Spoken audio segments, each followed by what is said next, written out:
얼마 전 아들을 장가 보낸 엄마예요. 한때 아들의 가슴에 씻을 수 없는 상처를 입혔던 저에게는 이번 아들의 결혼식에 남다른 의미로 다가왔습니다. 과거에 제가 벌였던 행동과 그로 인해 맺어진 인연 때문이었죠. 부모라면 누구나 내 자식만큼은 나보다 나은 삶을 살기를 바랄 겁니다. 저 역시 그랬으니까요. 하지만 세상 일이 어디 내 마음대로 되나요? 그래서 본의 아니게 어미로서 하지 말아야 할 짓을 하고 말았네요. 지금으로부터 15년 전 저는 남편의 외도로 힘든 시간을 보내야 했어요. 더욱이 용서할 수 없었던 건 남편의 외도 상대가 다름 아닌 제 고향 친구라는 거였어요. 고등학교를 졸업하고 함께 서울의 상경에 동고동락해온 친구는 제게 있어 친자매보다 가까운 사이였고 누구보다 속 얘기를 많이 나눈 친구예요. 그래서 배신감은 차마 다 말할 수 없었죠. 썩은 가지 잘라내듯 쳐낼 수 있는 상대는 아니라는 게 가장 큰 문제였어요.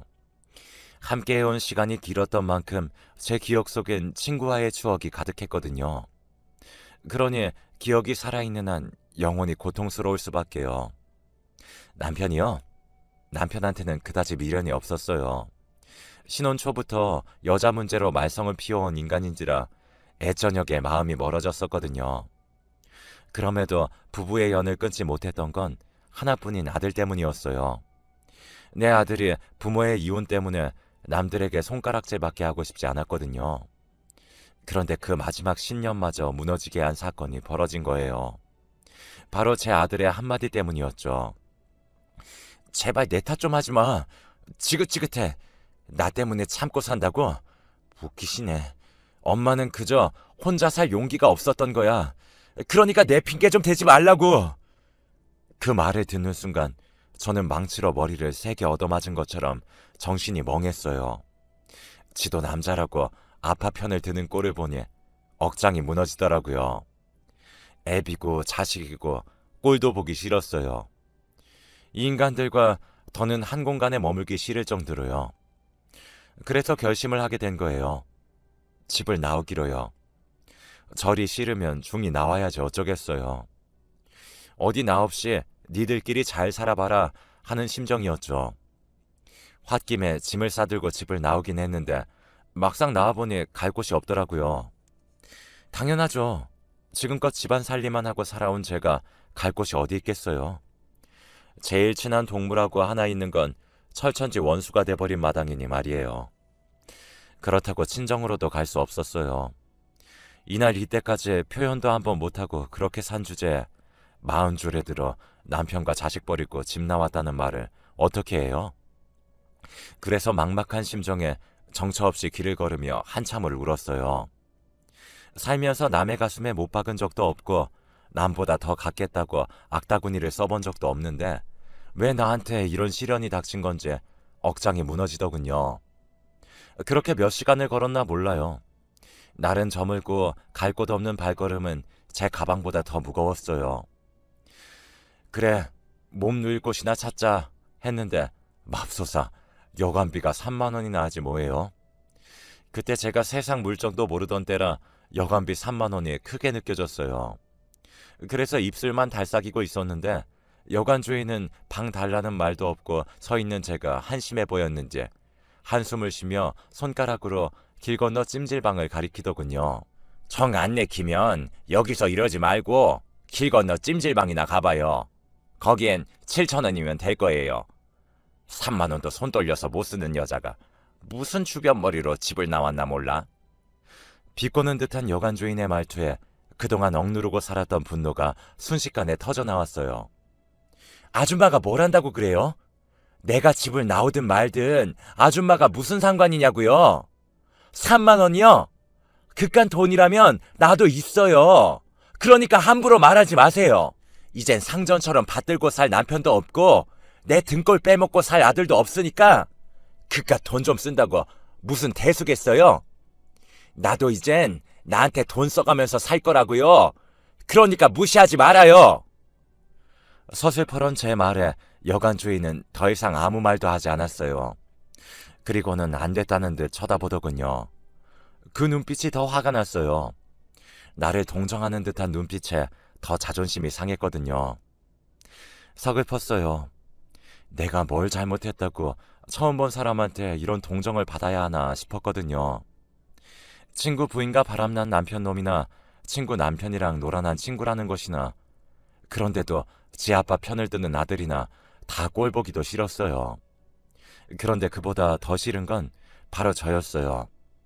이런 와중에도 돈 3만 원에 벌벌 떨었던 제 자신 말이에요. 그래서 분풀이 하듯 소리쳤어요. 여기 3만 원 있어요. 방 주세요. 씩씩거리며 지갑에서 10,000원짜리 3장을 꺼내어 내밀었더니 아주머니가 애처로운 눈으로 저를 보더라고요. 그리고는 방 열쇠를 내주었어요. 그렇게 저는 작은 여관방에서 무려 열흘이나 보내게 되었습니다. 그러던 어느 날이었다죠. 여관 주인이 제 방으로 찾아왔더라고요. 무슨 사정이 있는지는 내 모르겠지만 어지간하면 집에 들어가요. 남편이랑 자식도 있을 텐데 언제까지 여관방에서 이러고 있을 거야. 나야 돈 벌고 좋지만 그래도 이건 아니지. 그러니 그만 집에 들어가요. 네? 이것도 인연이라고 그간 정이 든 여관 주인은 제 걱정을 해주었어요. 그 마음 때문인지 아니면 그동안 받아본 적 없는 위로 때문인지 저는 제 상황을 털어놓게 되었죠. 그러자 주인 여자는 자기 일처럼 광분하더니 며칠 뒤에 제게 일자리를 알선해 주었어요. 그깟 논팽이는 있고 자기 힘으로 벌어서 신나게 쓰고 살라고요. 여자는 자기 몸 검사할 돈만 있으면 혼자 사는 게 이득이야. 정신 나갔어? 바람난 남편에 싹퉁머리 없는 아들 뒤치다거리나 하며 살게. 일단은 먹고 잘 곳이 필요하니까 입주 가능한 곳으로 들어가는 게 좋을 거야. 그동안 살림만 하고 살았으니 남의 집 살림도 할 수 있을 거 아니야. 여관 주인 소개로 간 곳은 중소기업을 운영하는 사장님 집이었어요. 그곳에서 저는 입주가정부로 일하게 되었는데 주인집 내외가 인품도 좋고 일도 힘들지 않아서 지낼만 하더라고요. 그 집에서 한 3년 정도 일했을까요? 어느 날 집으로 남편이 찾아왔더군요. 여보, 내가 죽을 죄를 지었어. 그러니 이제 그만 화 풀고 집에 갑시다. 내가 용서해달라는 말은 안 할게. 하지만 우리 영민이 생각을 해야지. 그게 요즘 통 마음을 못 잡고 살아. 흥신소를 통해 제가 있는 곳을 알게 된 남편은 울먹이며 저에게 사과를 하더군요. 하지만 이미 마음에서 멀어진 남편의 사과는 그리 제 마음에 닿지 않았어요. 하지만 내 배로 낳은 자식놈은 못내 사무치도록 그립더군요. 그래서 아들놈 근황을 물었더니 글쎄 당신이 나가고 마음을 못 잡더니 얼마 전에는 누구랑 싸웠나 얼굴이 엉망이 돼서 왔지 뭐야. 게다가 눈을 심하게 다쳐서 하마터면 실명을 할 뻔했다고. 그 말에 정신이 번쩍 들었어요. 그래서 그 길로 남편과 함께 집으로 달려가 3년 만에 아들을 만났어요. 그 사이 키는 삐쭉 커서는 제대로 먹지도 못했는지 피부는 거칠하고 삐쩍 꼴았더군요. 그 모습을 보니 얼마나 가슴이 미어지던지 그간의 야속했던 마음은 눈 녹듯 사그라져 버렸고 이게 모두 내 탓인 것만 같아 눈물이 멈추지 않았어요. 그래서 그 길로 주인집 사모님한테 그만두어야겠다고 했어요. 아들 때문이라도 내가 집에 들어가야 할 것 같더라고요. 처음엔 월급을 인상해달라고 이러는 줄 알았던 사모님은 얼마 올려주면 되겠냐고 묻더군요. 사모님, 설마 제가 자식을 팔아서 돈을 올려받겠다고 이러겠어요? 같은 자식 키우는 입장인데 어쩜 그런 생각을 하세요? 3년 넘게 저를 봐오셨으면서 저를 그렇게 모르세요? 정말 서운해요, 사모님. 제가 울먹이며 한 소리 했더니 사모님은 너무 미안해하시며 사과하셨어요. 그리고는 의외인 제안을 하더라고요. 파출부로 나와달라고요. 어차피 돈을 벌어야 하잖아. 그럴 거면 딴 데 가서 일할 생각 말고 우리 집에 파출부로 오면 되잖아요. 우리 유경이도 아주머니한테 정이 너무 많이 들었고 바깥 양반도 아주머니 음식이 입에 맞다고 좋아하거든요. 어때요? 생각 있어요? 따지고 보면 나쁜 조건은 아니었어요. 이렇다 할 기술도 없는 제가 어디서 그런 큰 돈을 벌 수 있겠어요. 그래서 하겠다고 했어요. 그렇게 저는 집에 들어와 살면서 입주 가정부로 살던 집에 파출부로 나가게 되었어요. 3년 만에 집에 들어간 저는 나 때문에 아들 녀석이 다친 것만 같아서 아들을 볼 때마다 죄책감에 시달렸어요. 혹여나 우리 애가 삐뚤어지기라도 한다면 그건 모두 내 탓이라고 생각했죠. 다행히 그 후로 아들은 예전의 모습으로 돌아가 착실히 학교 생활을 해나갔어요. 그게 어찌나 고맙던지 몰라요. 그리고 아들은 그동안 떨어졌던 성적을 만회하느라 누구보다 열심히 공부를 했어요. 그리고 그 노력은 결코 헛되지 않았죠. 서울에 있는 4년제 대학에 장학금을 받고 들어갔거든요. 없는 살림에도 열심히 해준 아들이 자랑스러운 나머지 눈물이 다 나더군요. 아들 때문에 집으로 돌아오긴 했지만 남편과는 여전히 냉랭한 사이였어요. 물론 남편은 저와 잘 지내보려고 무진장 노력을 하긴 했지만 제가 완강히 거부하자 곧 제 풀에 꺾이더군요. 그러거나 말거나였죠. 이런 내막을 모르는 시댁 식구들은 제가 남편 알기를 우습게 한다며 불만이 이만저만이 아니었어요. 특히 시어머니가요. 넌 뭐가 그렇게 잘나서 네 남편을 그렇게 쥐잡듯이 부려대니 니네 친정 부모가 그러라고 가르치디? 아무리 보고 배운 게 없어도 그렇지 어디 시부모 앞에서까지 남편한테 그따위로 굴어? 네가 소박을 당해봐야 정신을 차리겠니? 네? 소박이요? 그러고 싶으시면 그러세요. 근데 어머니 진짜 저한테 가정교육 운운하실 때가 아닌 것 같은데요. 예전에 아버님이 동네 다방 레지랑 있는 거 목격하셨을 때 어머님이 아버님께 어떻게 하셨어요? 그때 어머님이 집 엎었던 거 기억 안 나세요? 저는요, 그보다 더한 상황을 당했지만 그래도 그런 짓은 안 했어요. 제가 가정교육을 잘 받아서 어머님 아들이 무사한 줄이나 아시라고요. 어디 붙어먹을 게 없어서 자기 아내 친구랑 그런 짓을 벌였대요. 제가 그 일을 생각하면 저 인간 똥물에 튀겨 죽여도 시원찮아요. 되지도 않는 시어머니 노릇하려다가 오히려 똥바가지를 뒤집어 쓴 격이 된 시어머니는 그 후로 제게 남편 문제로 타박은 하지 않았어요. 다른 문제로는 좀 있었지만요. 하지만 전 그때마다 당신 아들 바람 피운 얘기로 어머님 입을 틀어막곤 했어요. 결국 어머님은 당신 아들 잘못 키워 돌아가시는 날까지 며느리 입을 가장 무서워하셨어요. 제 입장에선 이런 걸 전화위복이라고 해도 될런지 모르겠네요. 남편 또한 지은 죄가 있어서 제 앞에선 큰 소리 한번 못 내고 살았어요. 그렇게 과거와 싸워가는 사이 15년의 세월이 흘렀고 아들 녀석이 결혼하고 싶은 사람이 생겼다며 집으로 여자를 데려오겠다고 하더라고요. 평소에 내 며느리한테는 절대 시집살이 안 시키겠다 마음먹었던 저는 약속 당일 아침부터 솜씨를 부려가며 음식을 준비했어요. 다른 건 다 필요 없고 지들끼리 싸우지 않고 금슬 좋게 살면 그 이상 바랄 게 없겠다 생각하면서요. 하지만 며느리감 얼굴을 본 순간 생각이 달라지더라고요. 너 유경이 아니니? 글쎄 아들 녀석이 데려온 여자가 바로 제가 입주 가정부로 일했던 사장님 때 고명딸이지 뭐예요? 안 그래도 며느리한테 남의 집살이 한 걸 들킬까봐 노심초사했던 저는 완전 망연자실했지 뭡니까. 그래서 따로 아들을 불러 말했어요. 너 이 결혼 절대 안 된다. 내가 다른 거 안 바란다. 쟤 유경이만 아니면 돼. 쟤는 절대 안 돼. 하고 많은 여자 중에 왜 하필 쟤니? 넌 엄마가 며느리 앞에서 고개 숙이고 살길 바라는 거야? 그런 거 아니라면 당장 헤어져. 난 결혼 허락 못해. 나 엄마 말 안 들을 거야. 엄마, 혹시 유경이네에서 가정부 했던 것 때문에 그러는 거야? 그런 거라면 걱정하지 마.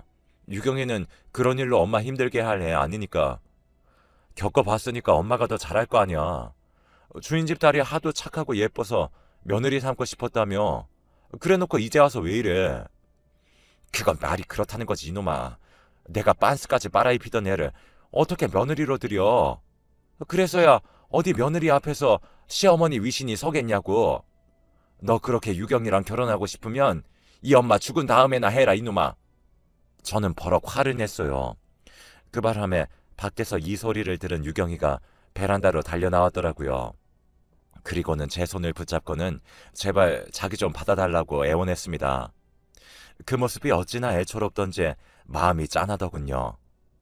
이 착하고 여린 것이 닭똥 같은 눈물을 뚝뚝 흘리며 사정하는데 어찌나 마음이 짠하고 안타깝던지 힘들더라고요. 하지만 제 입장에선 그렇다고 순순히 받아줄 일이 아니었어요. 설사 제가 받아준다 쳐요. 사장님 댁에서 이 혼사를 허락하겠어요? 어린 반푼도 없는 얘기죠. 내 아들 가슴에 대못이 박힐 게 불보듯 뻔한데 어떻게 허락을 해요? 유경이한테는 미안하지만 일찌감치 제 손에서 끝내는 게 낫죠. 그래서 울고불고 하는 유경이를 끝내 집 밖으로 내몰았어요. 그날 밤 유경이를 집에 데려다 주고 온 아들은 제게 많이 서운한지 퉁명스러운 표정으로 그러더라고요. 꼭 그렇게까지 해야 했어요? 유경이는 엄마가 자기 집에서 일했다고 하대하거나 할 사람 아니에요. 알고 있어. 내가 나 창피하다고 이러는 줄 아니? 너 때문이야 이거사. 네가 내 아들인 거 알면 그 집에서 이 결혼 하자고 하겠니? 내 자식 가슴에 대못 박힐 게 뻔한데 내가 어떻게 가만히 있어? 차라리 내가 반대해서 못하는 걸로 하는 게 낫지. 그러니까 너도 고집 그만 피워. 네가 뭐라 해도 이 결혼 절대 안 되는 거니까 더 이상은 너 상처받게 안 해. 지금도 너 두고 혼자 집 나갔던 게 얼마나 가슴에 사무치는 줄 알아? 네 눈가에 난 그 상처를 볼 때마다 내가 가슴을 친다. 나 때문에 네가 그렇게 된 것 같아서.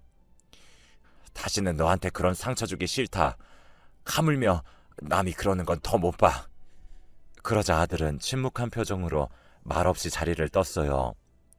그렇게 스스로 마음을 정리하나 보다 했는데 그게 아니었던 모양이에요. 안사돈이 전화를 했더라고요. 만나서 얘기 좀 하자고요. 저는 애들 문제라면 그럴 것 없다고 말씀드렸어요. 이쪽에서도 반대하고 있으니 지들이 제 풀에 꺾여 조만간 그만두지 않겠냐고요. 그랬더니 안사돈이 아니에요.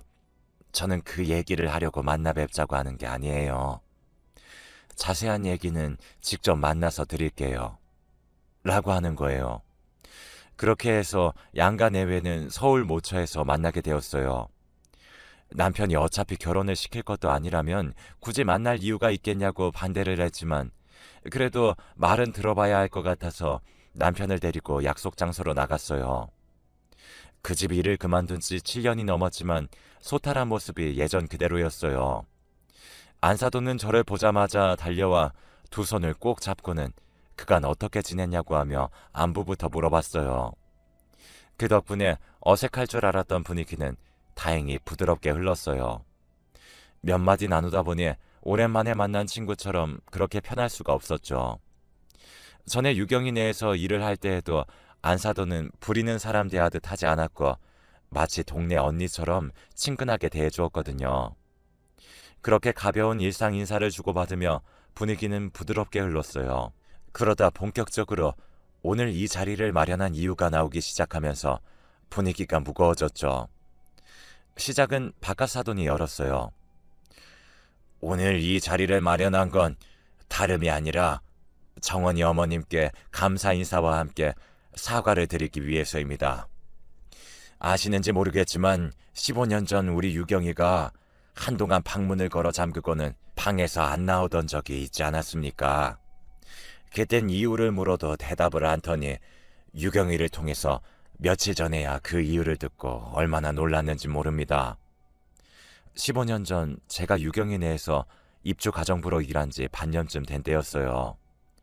유경이가 독서실을 간다고 나간 지 얼마 안 돼서 다시 집으로 돌아온 적이 있어요. 뭘 빠뜨리고 갔나 했는데 무슨 일이 있었는지 겉옷이 찢긴 채 옷 안쪽에 피가 묻어 있더라고요. 게다가 잔뜩 겁을 집어먹은 얼굴로 금방이라도 울음을 터뜨릴 것 같았죠. 무슨 일 있었냐고 물어도 대답도 않고 그대로 방으로 들어가 문을 잠갔어요. 그리고 며칠 동안이나 방 안에 틀어박혀 밥도 안 먹고 바깥 출입도 하지 않았어요. 사장님 내외가 아무리 방문을 두드리고 그렇게 불러도 요지부동이었습니다. 학교도 가지 않은 채 말이죠. 그러한 유경이를 방에서 꺼낸 건 편지 한 통이었죠. 당시 유경이가 펜팔을 하던 친구가 보낸 편지였죠. 보내는 이름도 적히지 않은 편지 봉투에 장유경이라고만 적어보낸 편지였어요. 사장님 내외 몰래 유경이 방 앞에 가서 편지가 왔다고 했더니 잠시 뒤 방문을 빼꼼 열고는 편지만 가지고 가더군요. 그리곤 그날 밤 주방으로 내려와 제게 먹을 걸 달라고 했어요. 며칠을 굶은 터라 쌀밥보다는 죽이 좋을 것 같아서 야채를 다져 야채죽을 만들어 주었죠. 죽 한 그릇을 다 먹은 유경이는 내일은 학교에 갈 테니 아침에 도시락을 싸달라고 하더라고요. 비록 제 딸은 아니지만 자식을 키우는 입장에서 그 말이 그렇게 반가울 수가 없더라고요. 그래서 다음날 도시락은 평소 유경이가 좋아하던 반찬으로 싸주었던 기억이 나요. 바깥 사돈은 이야기를 이어갔어요. 독서실에 가다가 불량배들을 만나 몹쓸 짓을 당할 뻔했다지 뭡니까. 그런데 마침 근처를 지나던 중학생이 유경이를 구해주었다더군요. 그게 바로 사부인 아들인 정원입니다. 그 말을 듣는 순간 머리카락이 쭉 하고 서버렸지 뭐예요. 머릿속에 떠오르는 일이 있었거든요.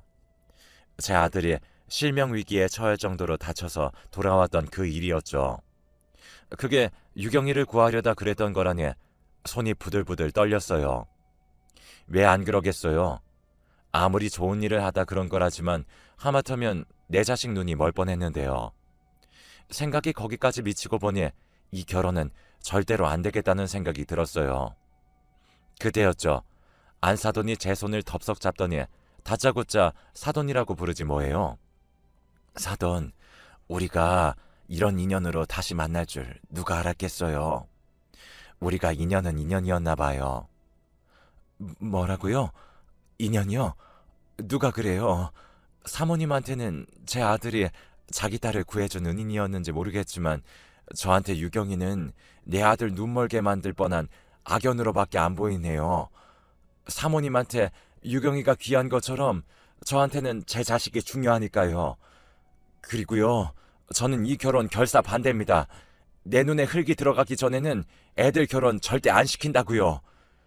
너무 화가 나서 온몸에 열이 확 오르는 기분이었어요. 그런데 그때 바깥 사돈이 제 앞에 무릎을 꿇지 뭐예요. 그러자 안사돈도 얼른 무릎을 꿇었어요.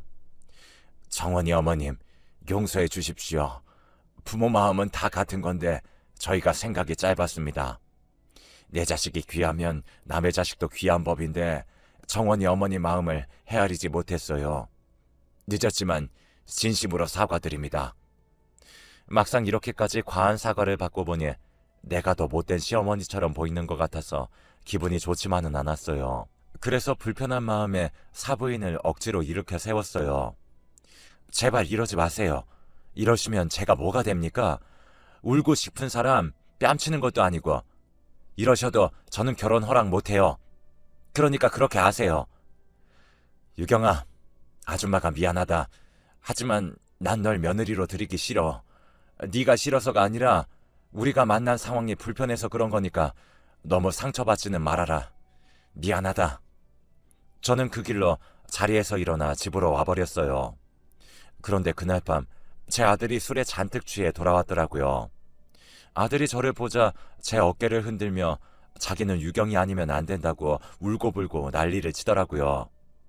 이게 하다하다 술고장으로 지 엄마한테 반항하나 싶었죠. 그래서 아들 손을 뿌리치고 안방으로 들어와 버렸어요. 그렇게 며칠이 지났을까요? 옷장을 좀 정리하다가 아들 옷도 치워줄까 싶어 아들 방에 들어갔는데 벽장 안쪽에 조그만 상자가 하나 숨겨져 있더라고요. 뭔가 싶어 꺼내봤더니 편지들이었어요. 꽤나 오래전에 받았던 편지들인지 겉봉투에 찍힌 우체국 직인이 다 날아가 희미하더군요. 그런데 그때 제 눈에 확 들어온 이름이 있었어요. 보내는 사람 란에 적힌 이름이었죠. 장유경이라고 적혀 있었거든요. 그러면 안 되는 걸 알면서도 떨리는 손으로 수십 통이나 되는 편지를 다 읽어보았습니다. 그리고는 바닥에 주저앉아 대성통곡을 하며 울었죠. 편지는 15년 전 유경이가 제 아들한테 보낸 편지였어요. 당시 아들을 버리고 집을 나왔다는 죄책감에 그 또래 애들을 보면 아들 생각에 하루 종일 기분이 우울하고 그랬는데 그때마다 유경이한테 제 아들 얘기를 했었거든요. 그 얘기를 귀담아 들었던 유경이는 저를 통해 들었던 제 아들 학교와 반을 기억해 편지를 보냈던 모양이에요. 편지 내용은 하나같이 아들을 그리워하는 제 마음이 옮겨져 있었어요. 제가 유경이 도시락을 싸며 우리 아들이 제일 좋아하는 반찬이라고 했던 것, 같이 장을 보러 마트에 갔다가 남학생 옷을 보고는 아들 생각에 한참을 그 앞에 머물러 있었던 일과 문득 떠오르는 아들 생각에 눈시울 붉히던 제 모습들이 마치 영화 속 한 장면들처럼 가득 담겨 있었어요. 그리고 가장 마지막 편지에는 유경이가 자기 집으로 제 아들을 초대하는 글이 담겨 있더군요. 엄마한테 마음속으로만 미안해하지 말고 행동으로 보이라면서 집 주소를 적어 보냈더라고요.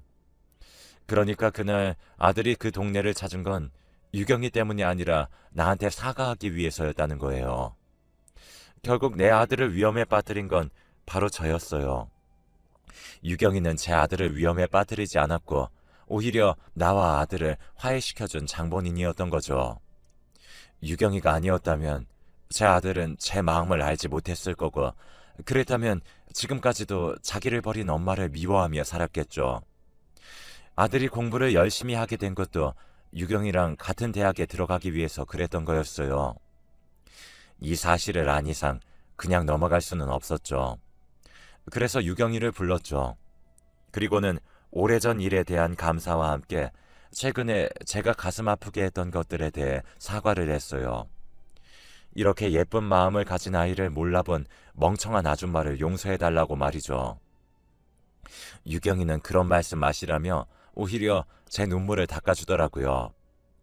그렇게 우리는 15년에 걸쳐 맺어진 인연으로 고부 사이가 되었습니다. 그리고 지금은 세상에서 가장 사이가 좋은 고부로 살고 있답니다.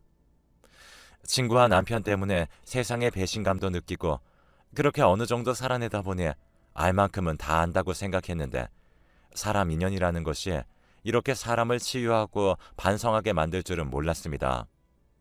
우리 아들과 며느리한테 항상 고맙고 미안한 마음으로 살아가고 있어요. 여러분의 가정에도 건강과 복이 가득하길 바라며 좋은 인연들과 행복한 가정 이루시길 바랍니다. 제 사연을